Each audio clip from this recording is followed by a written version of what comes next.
you'll get to a point where the guy with the gun says, "Oh, I also like puppets dancing." And so you have to start controlling puppets, and you're dancing the puppets, and he loves the puppets, but then he's like, "More puppets," and then you add like a puppet on each finger, and you're dancing all 10 puppets on all your fingers, and he's like, "That's not enough puppets," so you gotta add puppets to your toes. And next thing you know, you're dancing 20 puppets, and you're like, "Wait a second, I don't even like puppets, I like dancing, and I've become a puppeteer all of a sudden." I think... That's like actually such an insane thing you just said, and it's crazy how true it is. That's what I'm saying, dude. No one ever listens to me. Disturbing the peace with some peace of mind. Sleeping in jeans, I'ma need a night. OD on the cheap advice. OC on the cheapest flight. Lately I've been on the move trying to get to something, but I told her I've been running just to see the sights.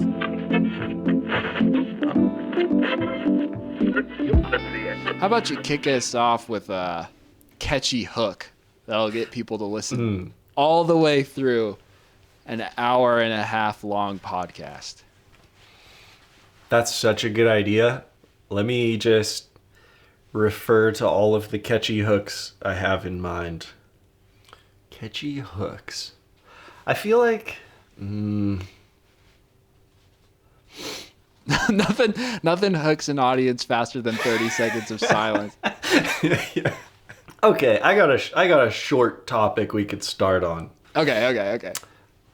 And listen, stay with me. I'm sorry to start on AI. I know it's not fun to talk about, but this is fun, I promise. That's okay, because I actually have a fun AI relevant thing to say too. So perfect. Let's do it. Okay. It's been a while anyway. It's been a while. Okay, perfect. AI. What's the first things that comes to mind, Shafe? Impending doom, the end of the human race, deep fakes, political upheaval, world war. You know, those are usually among the downsides of AI, right? Right. That's why I was going to say all that. Well, there's something far worse than any of those things I just listed. The ultimate worst thing that AI can ever do, and has already done, is fake product photos on Instagram. Oh, have you my run across gosh. these? Yes, this is such a good... You are so right about that. There are so many things I would love to buy that do not exist. Dude, it's so brutal, especially around like Christmas time when like my family was asking me for gift ideas and I was trying to think of stuff, and I was like, well, Instagram's great for gift ideas because they recommend you all these products and stuff you don't need. But yeah, this Christmas I was scrolling through the Explore page and you get the coolest looking camera you've ever seen in your life, and you see a Game Boy that is shaped like a Nintendo 64 controller, or like just the wildest, coolest looking tech, and none of it's real. Dude, it's true. I can't say I almost bought it because you can't buy it, but I've almost gotten, Shave. Okay. Dude, what is wrong with me, dude? I'm 27 years old.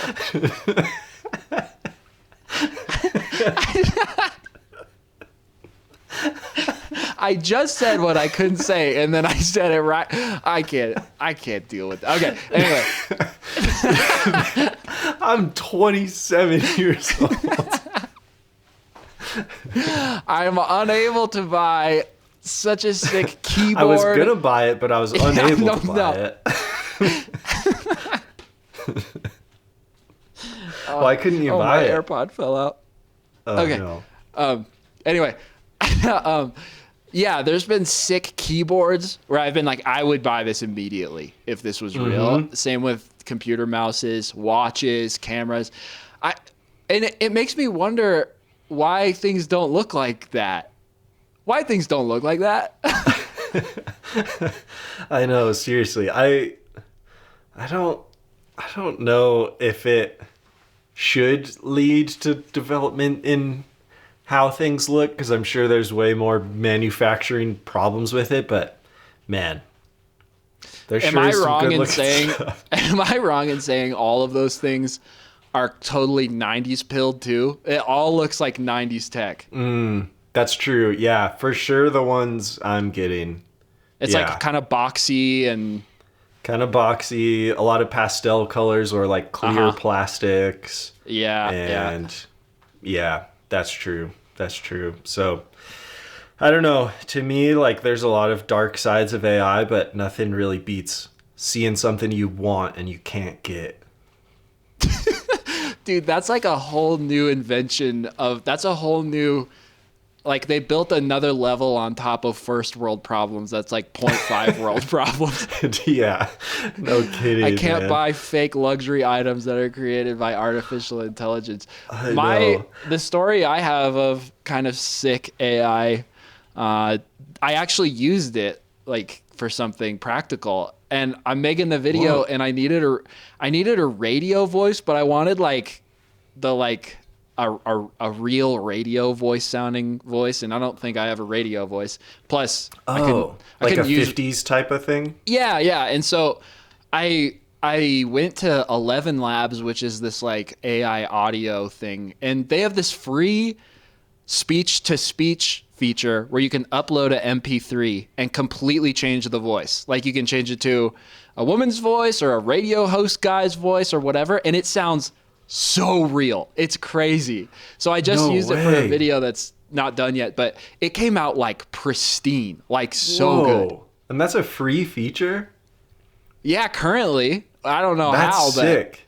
yeah. Can you make it change your own voice just into a different accent, but keep it be your voice? Yeah, that's what I'm saying. Like the one that I tried originally was like a British accent, and I didn't really like it. Didn't sound radio, but yeah. I think the free version you only have a list of like 12 options, but on their paid version it's like it's ridiculous what you can do. It's so cool. Wow. But then I was thinking about I don't know if I'm outing you here, but at one point you were talking about potentially making a second channel called Jake Frew Sucks, which was just a channel that does commentary on your own channel. But that was that was the first thing that came to mind, was you could make a whole other channel that's not your voice. Like no one would know it's you. Wow. Yeah, that's true. Because, yeah, that still is such an appealing idea. I'm sure I'll never do it because it would be so much work. But yeah, the idea was basically like to be my own alter ego that's there in my head all the time, that hates all my videos and wants to tear them apart. I feel like that would be kind of therapeutic to just put it up and be like a roast channel of my own channel. But that'd be sick to do it anonymously. Yeah. Dang. Which, yeah, I don't know. It's kind of like, dang, you could get away with so much because Yeah. no one would know. Wow. No one would I know know. who it is. Yeah. That So also I got my kind own. of, I got my own set of ideas for a channel. I'll bet you do. I'll bet. That also kind of confirms my theory I had about an ad made by a YouTuber where it just sounded like him, but he sounded like he had an Australian accent a little bit. And I was like, I swear he just made this ad, but then either used AI to recreate Smacked his an voice accent on. or just did it in an Australian accent to like troll the company or something. But, Okay, here's yeah. another crazy detail. When I was going on, I was trying to figure out how to do it because I don't know, when it's like, when the options are like voice to speech, voice to voice, speech to speech, it's kind of hard to know like which one you're. So anyway, I uploaded the same audio file of me to a different thing, which was, I think like, I don't remember, it might have been voice to voice or something. But basically, it created an AI voice of my voice from the 1 30-second clip I uploaded. And so then it prompted me to type something, and then my voice would read what was being typed. So Whoa. in less than 2 minutes, I made an AI Shaffer. And we're screwed, dude, because you could upload well, I don't even want to put this out there, but you could upload clips from this podcast onto this thing, and someone could make a whole podcast off of our voice. It's crazy. It's insane. No one get any ideas, of course. But. Wow. That is crazy. And I did it on accident. I accidentally created a oh replica my of gosh, my 'cause own voice on you AI. clicked Yeah. the wrong button. Yeah. Man, well, they may be able to recreate our voices, but They'll never they recreate sure our can't smiles. create the the riveting topics and conversations. That's that we true, have, dude. AI you know? couldn't even come close to being as stupid as we are. Artificial unintelligence. Yeah, man, that's cool. That's really exciting. Is that? I don't know if you want to reveal your future video ideas on the pod. Is that video coming out soon? Hopefully, With the AI voice?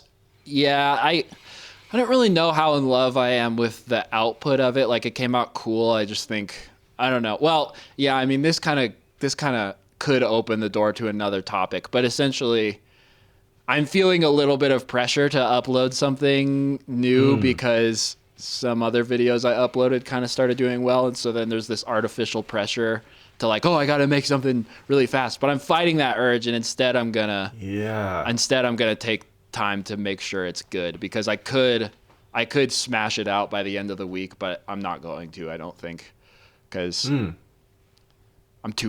better than that. Yeah. Well, oh my gosh, I could talk about so many things about that sentence for forever.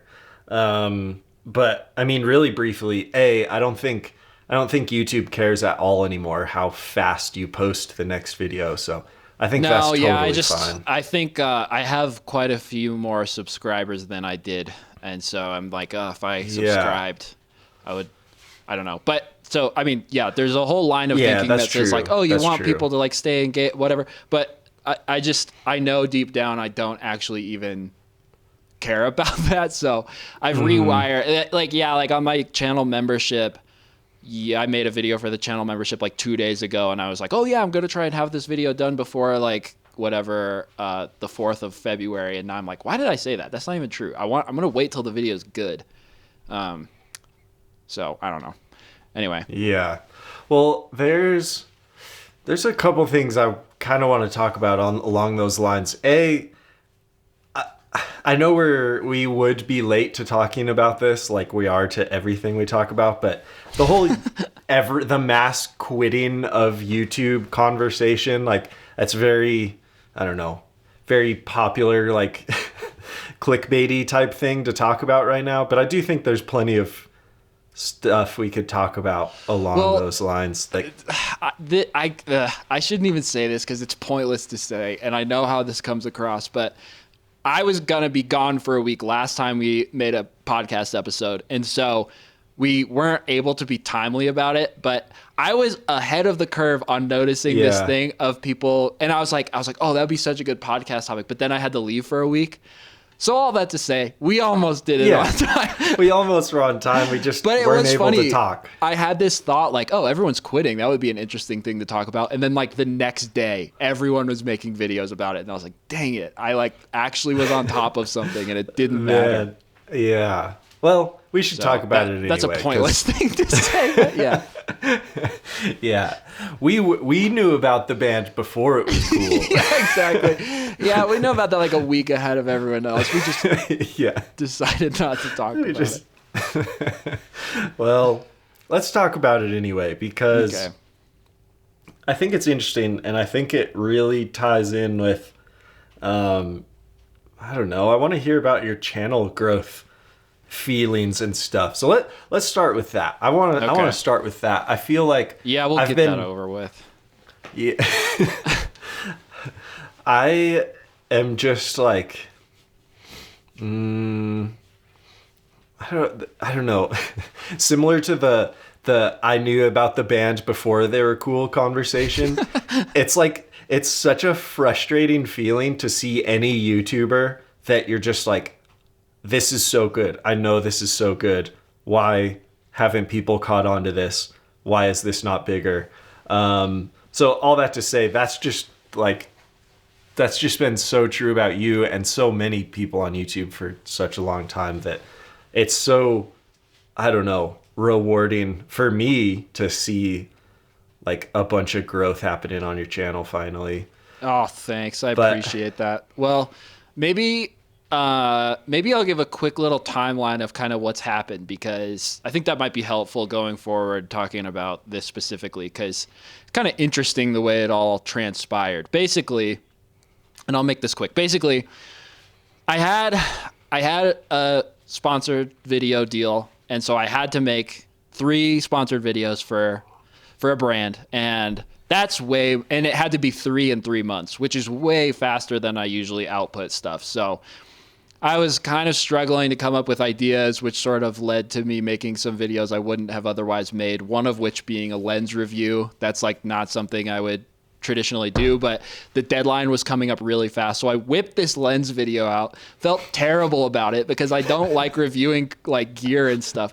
And I remember thinking, and it wasn't even that long too, like, yeah, there's very little incentive at this point to upload something under 8 minutes on YouTube because the chances that they'll push it are way lower. So I was like, this is a total throwaway video. The last 2 I made for the brand didn't do anything either. So I was like, well, might as well just it's basically like just putting the gravestone on the dead body of this brand deal I had.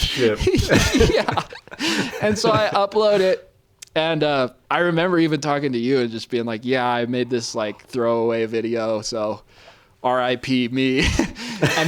and then upload it, closed YouTube, went and lived my life, checked back in, already had 10,000 views. None of my videos get 10,000 views. They all stay below that. And so I was like, oh my God. It was 1 out of 10, which on YouTube means that out of the last 10 videos you uploaded, it's the highest performing. And I texted you and I sent a screenshot and I just said, I hate YouTube because it was like the lowest effort video I'd made in such a long time, other than the other 2 sponsored videos I'd made for them. And so yeah. I was super frustrated because I had made a video before that I thought was really good. And I was like, this video is completely worthy of hitting the algorithm. I think the thumbnail's really good. I think the title's really good. So this one video is blowing up, and then I'm like, well, and one thing that was unique to this lens video is I actually put an end screen on, which I usually don't, which just means you can link to like subscribe or another video. So I had the opportunity to put another video in the end screen. And I never really do that. And usually if I do, I just set it to, YouTube has a setting that's like suggest best video for viewer or whatever, which algorithmically looks at what the person who watches your video, the other videos they watch, and suggest one of your videos that most matches that. So that's what I usually do. But I was like, I know that this video that I made earlier is better than this stupid lens video. I know it. So I pinned this video about the outdoor industry as the watch later video. So then that video started picking up a little bit of traction. And at the time, its click-through rate, which generally, like if you can get 9% click-through rate, that's like really, really good, right? So its click-through rate was at 4%, super low. But I was like, YouTube is dumb. I know this is good. I know it's a good title. I know it's a good thumbnail. Anyway, within 2 days, the click-through rate jumps to 12%.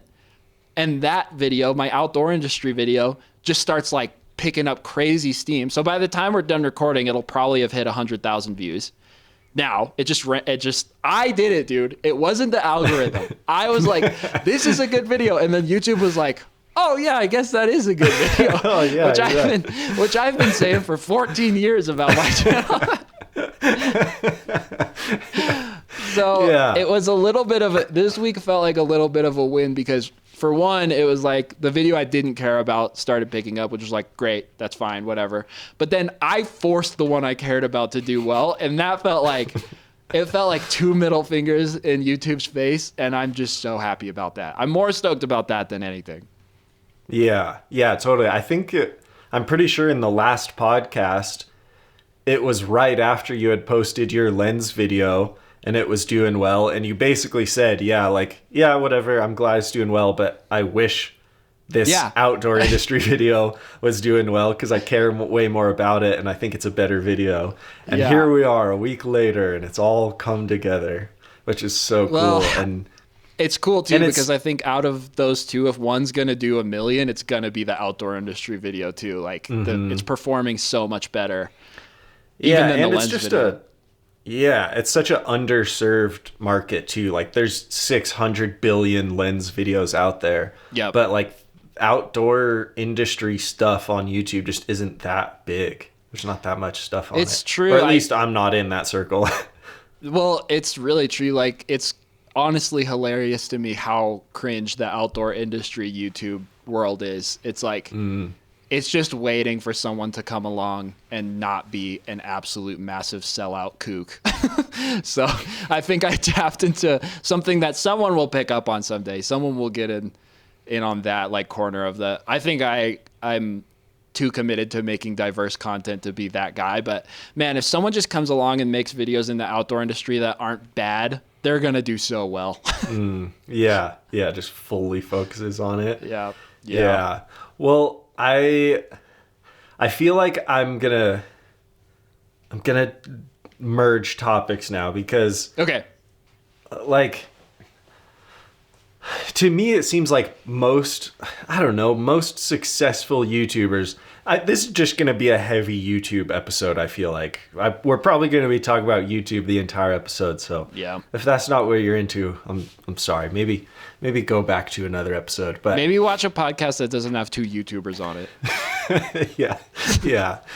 But I feel like this quitting conversation on YouTube, it's all about burnout, and it's all about how these stats and incentives you get behind the scenes on YouTube just really wire your brain to be like, okay, I have to figure out how to make more people click. I have to figure out how to make people watch longer. I have to figure out how to make more videos so that I can make more money. And like that right there is the trap that's getting all these people to quit YouTube, because they just get so tired, essentially. Yep.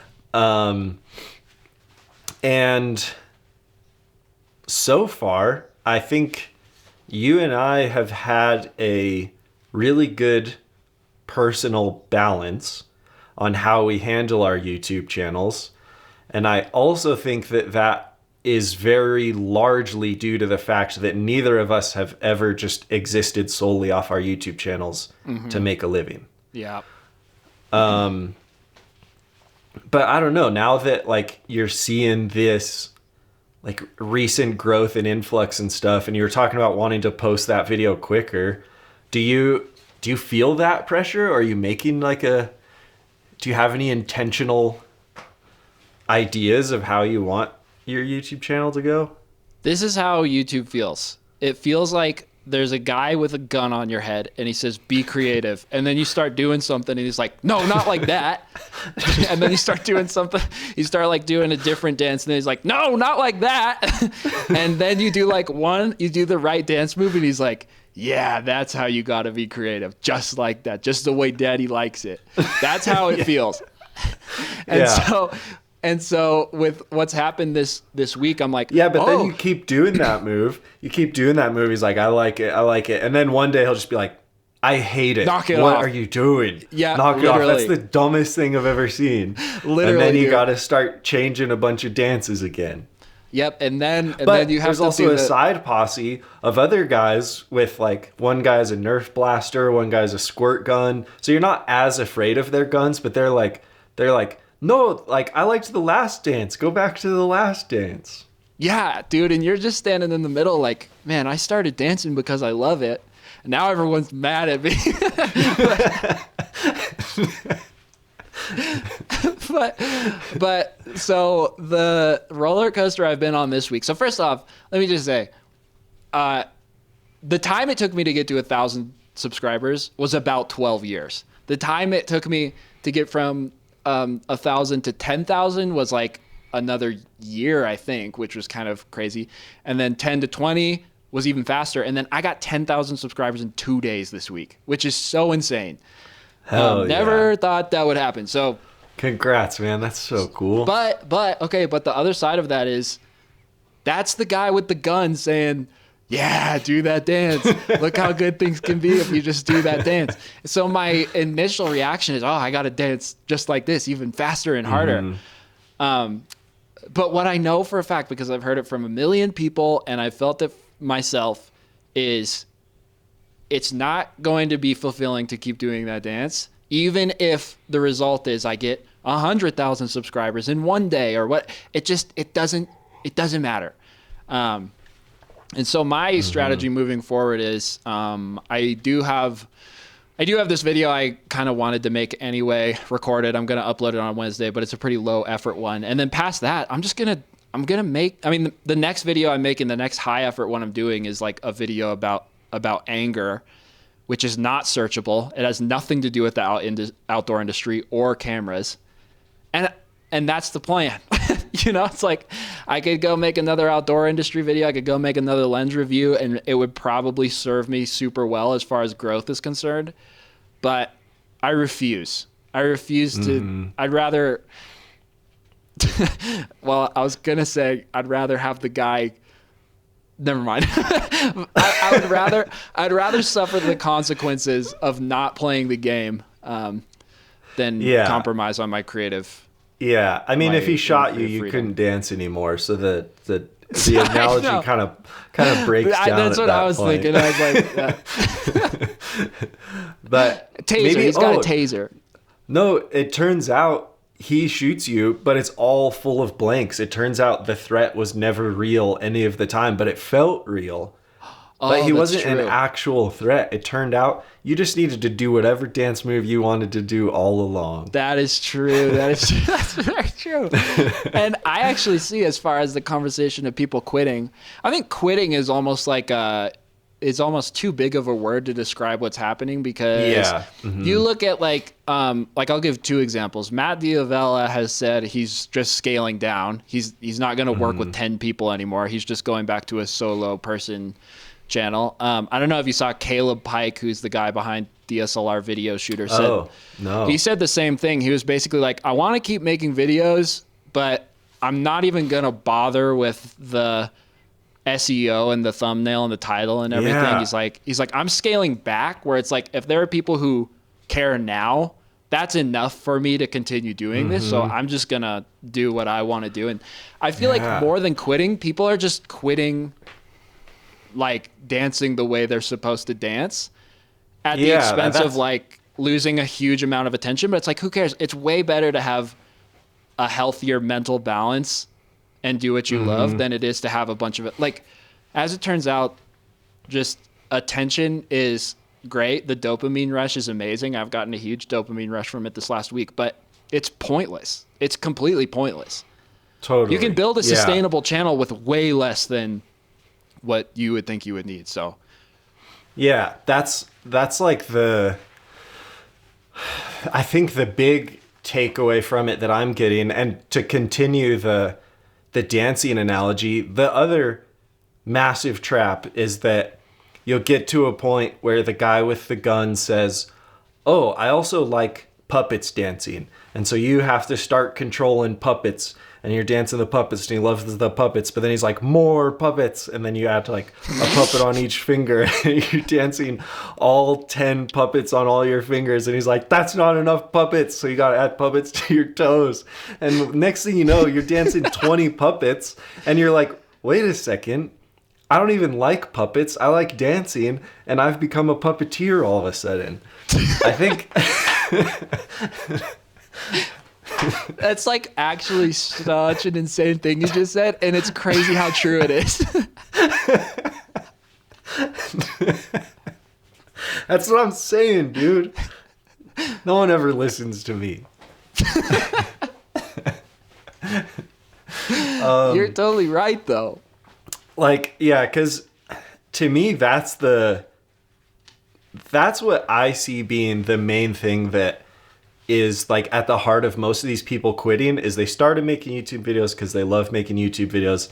And then next thing they know, they became a manager of a bunch of people helping them make videos, and they're so removed from the process.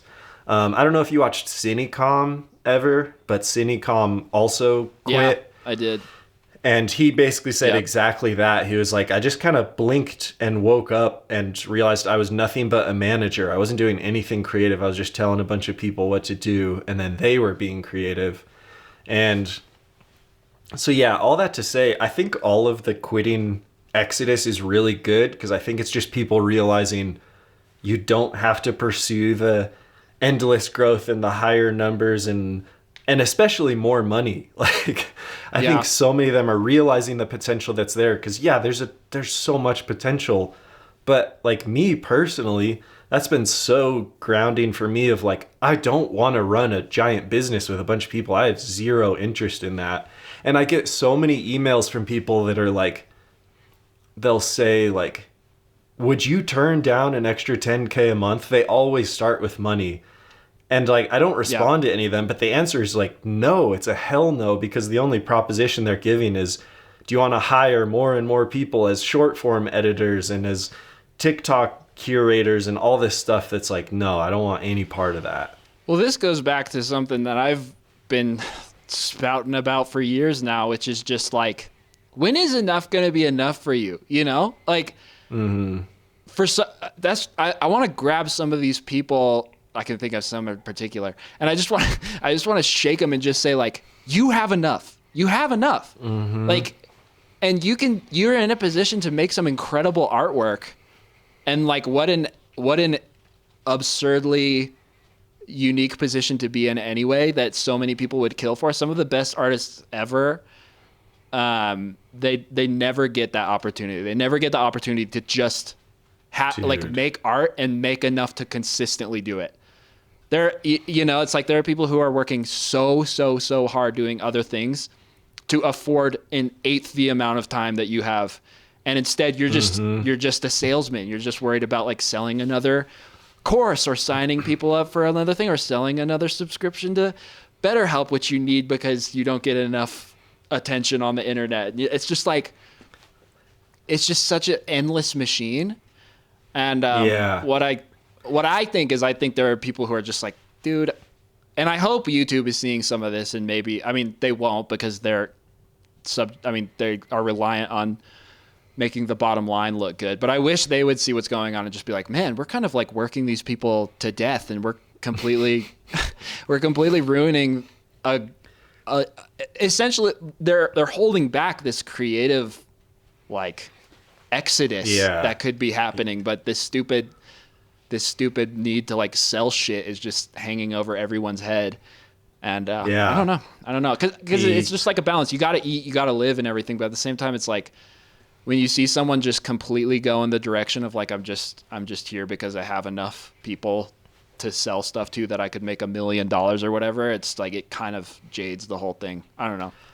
Dude, the like popular graph that's been circled so many times about like happiness as it relates to money is just so accurate. There absolutely is an amount of money that will make you happier.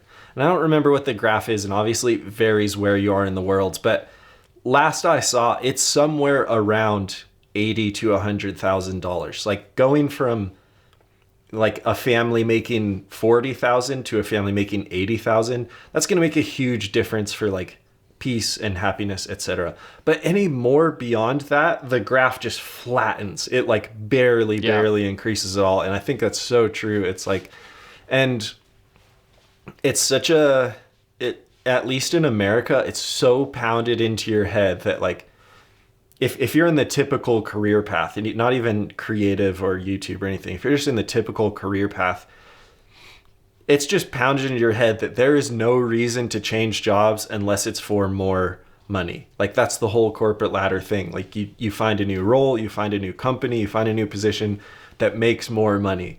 But like, God, how much better could your life be if you just made in this scenario, a few less YouTube videos and made a little less money, but got to make things you care about? It's I don't know. It's frustrating because it's so obvious to me, but there's also just a type of person that can't see anything but the money. So I don't know. Yep. Yeah. I don't know either. It's like, I don't know.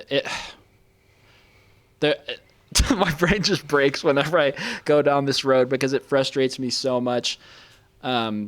it frustrates me so much to see people that value money over creative freedom when it's just like, I feel like my existence is just pursuing this ideal world where I can make whatever I want to make. That's all I care about. And I don't know. Also, this whole last couple of weeks have made me even less interested. I feel like there was a period where I was really interested in like going down the traditional Hollywood filmmaking path, but this week has made me like even less interested in it than I thought I could be. Now I'm like, dang, like the idea of having true creative freedom, not having to deal with investors or, you know, this massive corporate structure that makes, oh, you can't have that character do that because that affects this, whatever, blah, blah, blah. I don't know. All I'm saying is there's so many negative things with YouTube, but one of the positives, you have so much more creative freedom than you would in so many other realms of creative work. It's like if you're a graphic designer, it's not like you just get to like design cool graphics all day. It's like you have to make graphics for brands and stuff. But like with YouTube, it's like there is an opportunity to just make stuff you want to make and like make some passive income off of it. That is a magical thing that I'm not going to wish away too soon because it's pretty cool. Yeah. Totally. Jeez. And yeah, you mentioned Matt Diavella earlier. I feel like his video in particular was the one that just gave me the most peace and excitement of any of them because he was someone who scaled up, was massively successful, but then now basically he's just saying he's scaling back. It's just him. He's not saying the I'm quitting thing, but he's just saying like, oh, I had it all, you know, I already had it all by myself, making the videos I wanted to. And then I got really stressed out when I brought on all these employees and all these additional responsibilities. And it's just really exciting to see him back at the simple side of it. Yeah. Just like, oh, like the dream was already there all along. Yeah. Yeah. And as far as creative output, it's like I think for anyone, at the most you could really ask for is to make something that touches someone in some way, that speaks to them, you know, on a level deeper than you can really communicate without it being considered like artwork. You know what I mean? And in certain chapters, I've thought, well, it's like, oh, you have to get to like this level and work at this level. We were talking about this last week, but like you have to get to this level of production for that to be possible. And I just think it's not true. I think you're able to make something that is every bit as meaningful to as many people by yourself now. That's crazy. Yeah, that is crazy. And I've always been one that I like boxes, and it's really easy for me to fall into boxes, you know, and just feeling like a certain way that it is the way it should be. But yeah, it really feels like there's just so many new boxes getting made right now really quickly that it's all changing so fast that, yeah, I think there's like 1,000 new boxes that could be made that make creative work happen or make it feasible in different ways.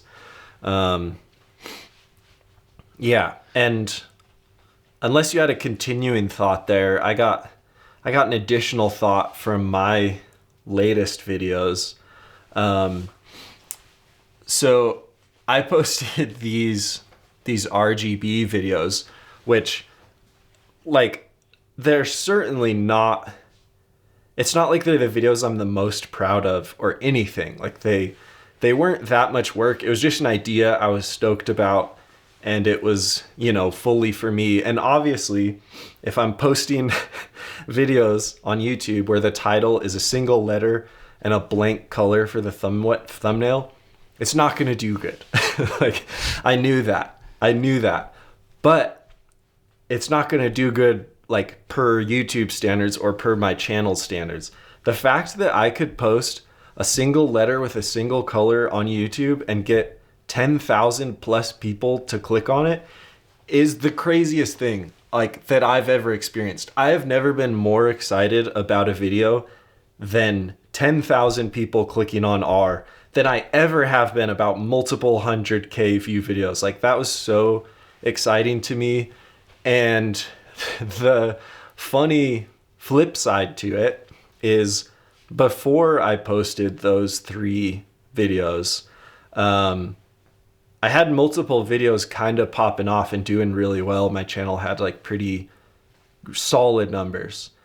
And a brand reached out to me and wanted to work together, and we were in the middle of negotiating price. And honestly, just kind of it was pretty close to my standard rate that I do for other integrations. And it kind of went quiet. Holidays happened, etc. I posted my RGB videos. Their views are way, way smaller than I normally get. And then the brand got back to me and said, oh, actually, your average view numbers are like lower than what we're looking for. So maybe we can work together in the future. Oh my God. So they fully just dropped because of the RGB videos, which Oh my honestly, God. yeah, it's like, it's a godsend for me because it makes me see like the type of company they are and what they value. Yeah. But yeah, I just thought that was hilarious, and it made me feel really good in a weird way to be like almost closing a deal with this brand and then having them be like, never mind. Dude, that's so funny too, because as far as the videos themselves, they're like some of the funnest, coolest, most outside the box. Like, I love the videos so much, and I would even say, like, as a consistent Jake Frew viewer, they probably mean more to your audience than those big wide spreading videos. Yeah. And we've talked about this in the past too, but there is a difference between the depth of a view and the width of a view. And yeah, it is very true that, I mean, especially shitty companies can only see one side of that. They can only see the wide part, which probably is less likely to, like, even as far as like a brand perspective, it's probably even less likely to make sales if you're selling to a bunch of people that don't they don't care at all about exactly the context or the backstory or totally. That's why I say it's a godsend, because a brand that understands what you just said, like the depth of connection you have with an audience versus just like, oh, your average view count dropped, so we don't want to work together. The brand that says your average view count dropped, we don't want to work together, they have zero understanding of like what actually works in YouTube advertising, versus a brand that you and I both have praised 100 times, versus MusicBed, who understands like what it means when you have a connection with an audience and you have trust built up and all of that. So I had one other thought, but one random side thought was, you know what else? I mean, you kind of already said this, but you know what is so cool and such a testament to how much work you've put in the past is, like you were saying, getting 10,000 views on something that's very not clickable and not recommendable. It's pretty sick that your artwork has amassed essentially a, like, what is the word? Hold on. Oh man, Shaffer, it's a podcast. You can't not think of the word on a podcast. I'm 27 years old. I think 28's when vocabulary gets solidified, so you're good. Oh, okay, good. That's good to know. Well, you have like a searchable keyword. So you've created a keyword out of your past body of work that 10,000 people are willing to check out just because Jake Frew made it. That's so insane. Man. Like, I mean, you already said that, but just to circle back on how unbelievably cool that is. Yeah, I appreciate that. That was genuinely one of the coolest feelings I've ever felt posting those videos. And like you said, with the depth of connection, dude, the comments on those videos made me want to cry, because they weren't just the typical like, nice one, like, or whatever. They were like trying to break down shots that I inserted and why they were there, and like pulling some meaning or relating it to personal stories of theirs. It was just like the most valuable, like, beautiful comment section I've ever seen. It made me so happy. I'm like, yeah, dude, I'm so cool. So stoked on it. And it's also like another just hilarious anecdote side story is, speaking of YouTube, like always pushing you to do more and bigger and better. After I posted the 3 of those, the YouTube app gives you like recommendations on how to create your content. They try to give you tips and all this. After I posted those 3, I was just getting like all of these recommendations and notifications about like how to make better thumbnails, how to create titles that are more clickable, how YouTube recommends content so you can reach a wider audience. Like the back end of my YouTube app was just like, what are you doing? Like, you got to make better titles. You got to make better thumbnails. This is horrible. Like yeah. Like, it was like red alert. Like, everything is breaking down. We got to help this guy. That's so funny. Oh my gosh, that's so insane. What a ridiculous website. It's so weird that it can be so good and so toxic all at the same time. Yeah. Yeah, no kidding. Which is why I quit. No, just kidding. You're deleting your channel? I knew this day was coming. Someday. You probably would wait until it started getting growth to just delete it all. Well, I can't because it's too much of a mainstream thing to do right now. It would have been a good time, but oh, that's true. it's way too mainstream right now. Yeah. Yeah. Now's your time to go all in when you should hire a team. Just hire 10 people, even if you can't afford them. Just get 10 people right now and start cranking out videos. Dude, that's a good idea. I actually think it would be kind of sick. I mean, yeah, this is by no means.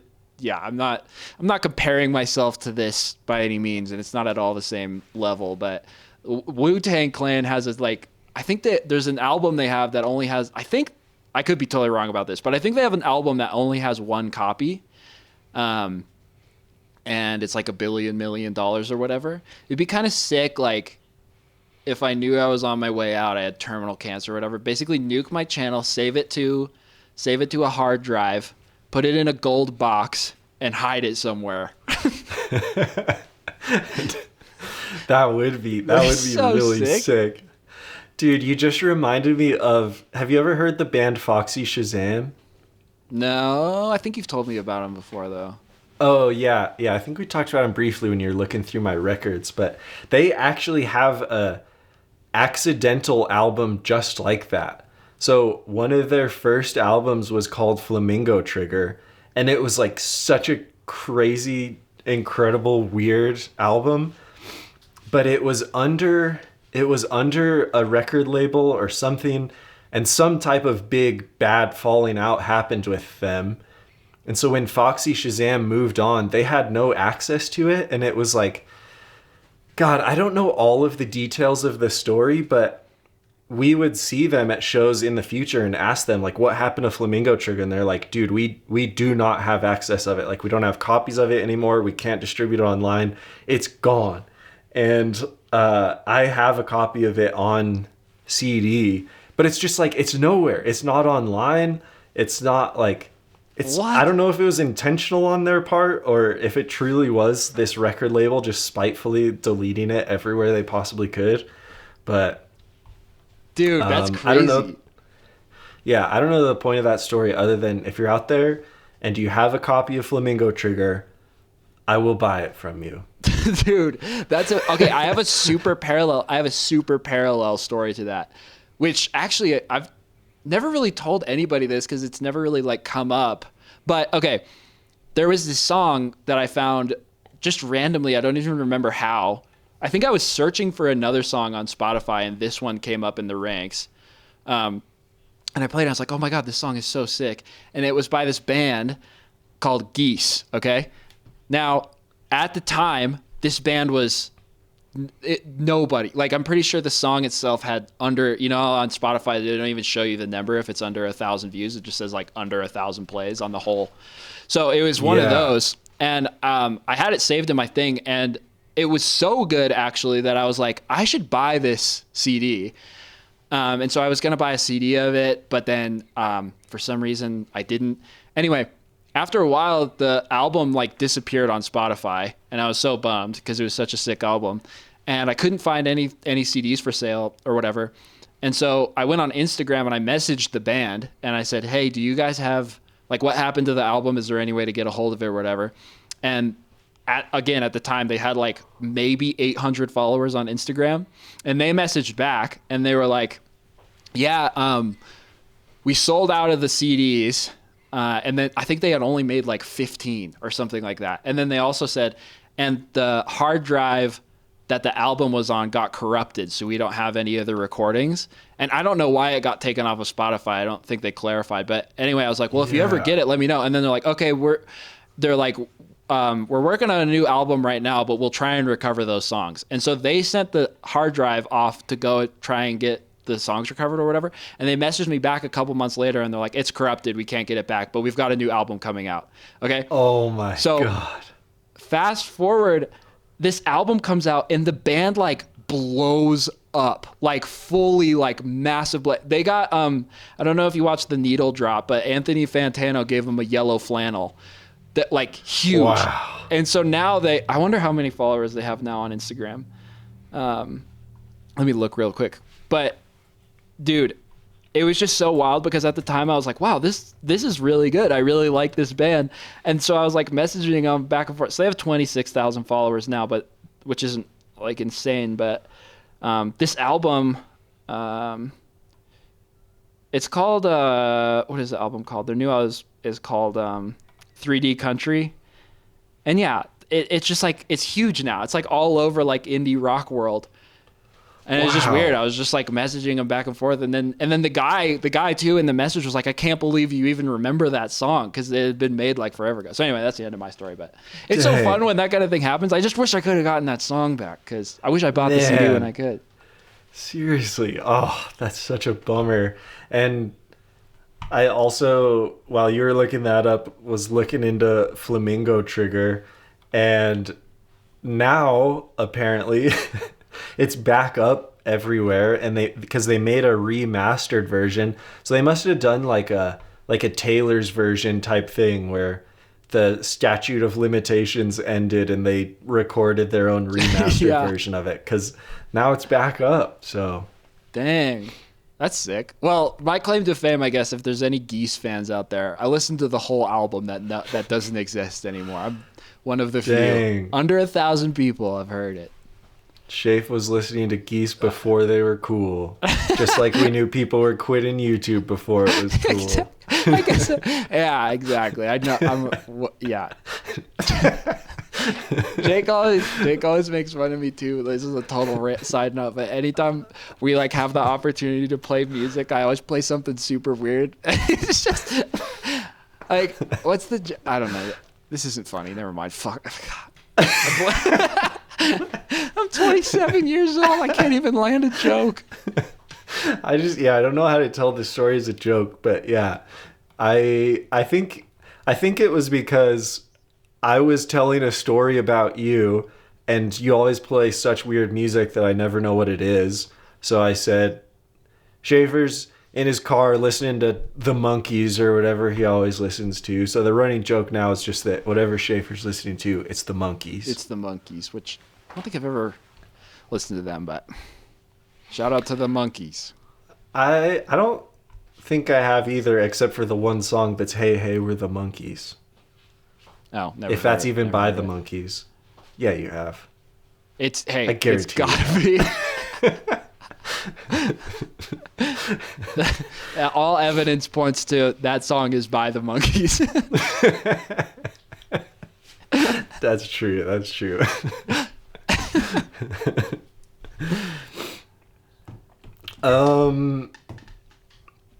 Well, you seen any movie trailers you want to review? Have you seen any actual movies? No. Do you have a Schaefer's pick of the week? I don't have a Schaefer's pick of the week. I don't think. I didn't think of one anyway. I had a pretty off the grid week. I was in California with the girlfriend, which was pretty unbelievable. Dang. It was really sick, actually. And one thing I have to say about my time in California is this has nothing to do with goddamn anything, man. But we were at this bit. Okay, so California, we were in San Diego, and San Diego's not unlike a lot of other parts of California. There's a lot of homelessness and such.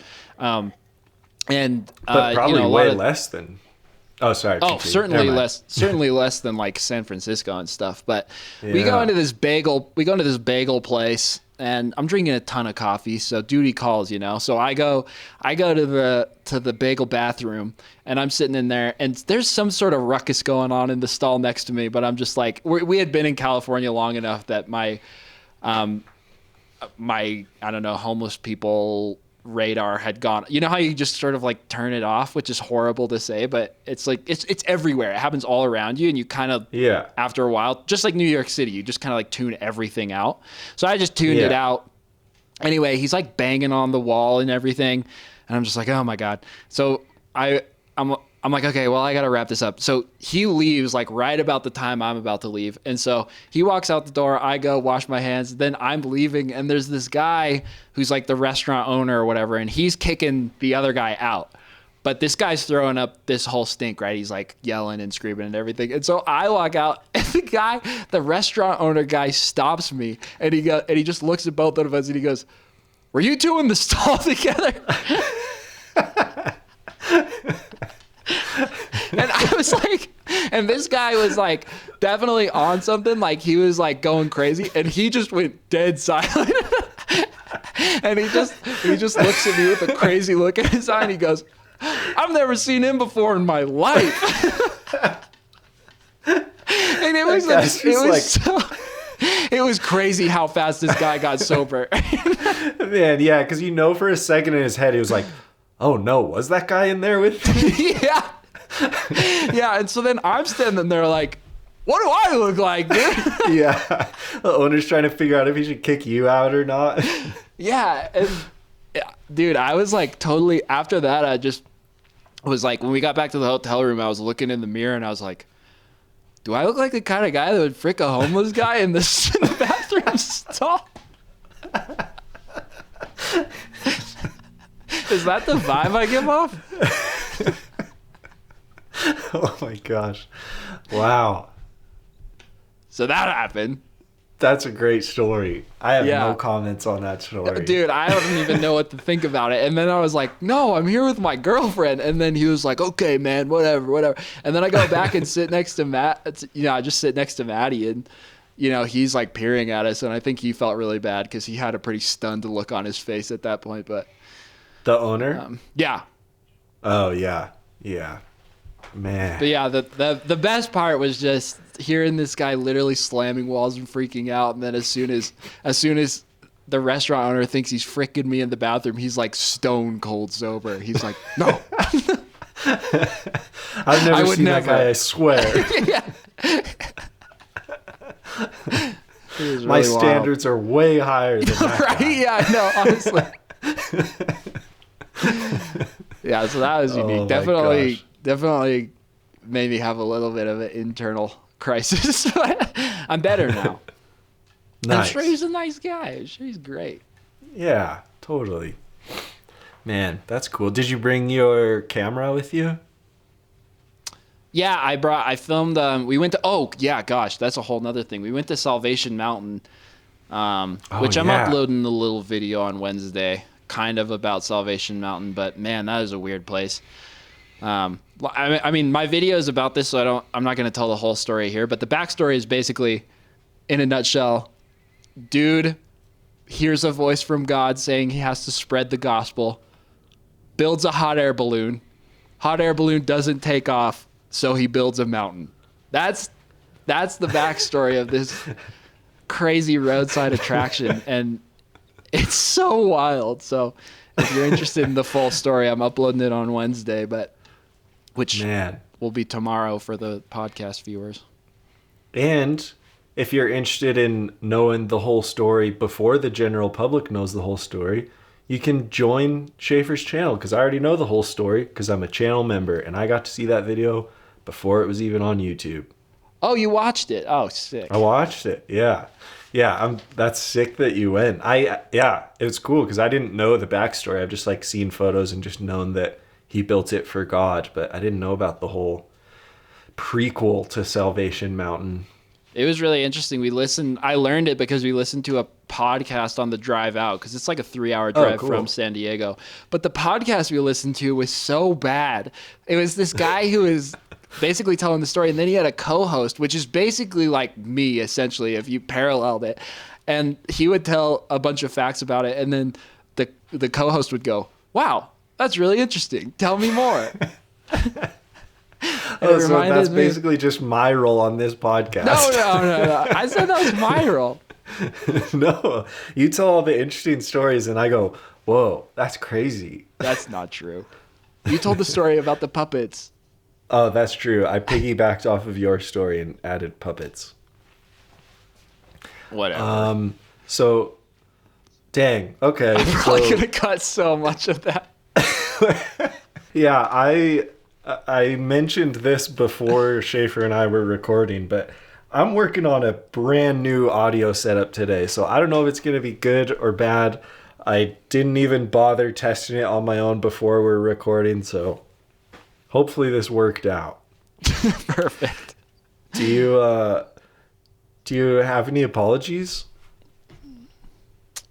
I would like to No, I don't think so. I think I did pretty good.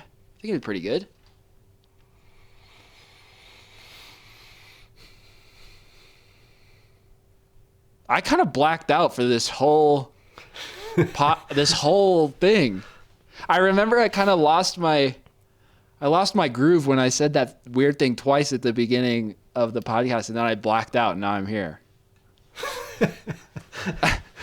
Yeah, I don't remember anything weird you said at the beginning, and I don't remember what I talked about either. So I don't think I have any apologies. Nice. Must have been a good one. Neither of us can remember, and it just happened.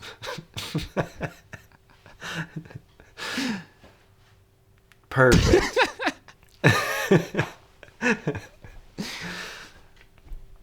Well, I guess in that case, this is probably the last episode of Friends with Benedicts ever. Oh, really? I didn't know that. Yeah, I mean, I don't think if we said anything we regret or we don't have anything about ourselves that feels so inherently wrong that we have to apologize, it's not really a Friends with Benedicts, so. Oh, that's true. But I feel like we're going to run into the same problem. It's too mainstream to quit right now, so we might have to do at least one more. That's true. That's true. No, the truth is we're not quitting until 100 episodes. And at 100 episodes, we're going to get into a team huddle, just me and Shafe. Well, we're not even getting into a team huddle. We'll probably have a team huddle and decide if we want to quit or not. But Shaffer has the nuclear codes. He gets to push the button and detonate the entire channel and delete them all at 100 episodes if he so chooses. So, with that said, That's a lot of pressure. With that said, subscribe while you can. Leave a review while you can, because Make it hard on me. we're almost halfway to 100 episodes. Dang, it's going to be weird when this is all over. It's just a memory. Yeah. I'm pressing the button. It'll just be like geese and flamingo trigger, baby. And It's people will true. say, man, I used to listen to these two idiots talk back in 2024, and now it doesn't exist anywhere anymore. Back before we got another moon. Yeah. Just wait for space news when we get another moon. That's going to be a big Man. episode.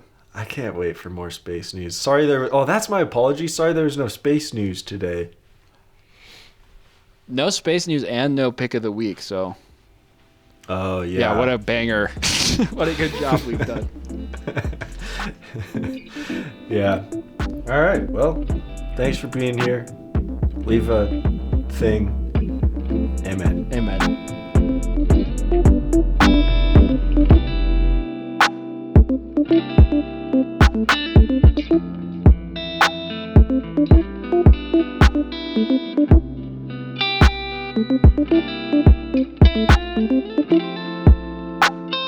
Thank you.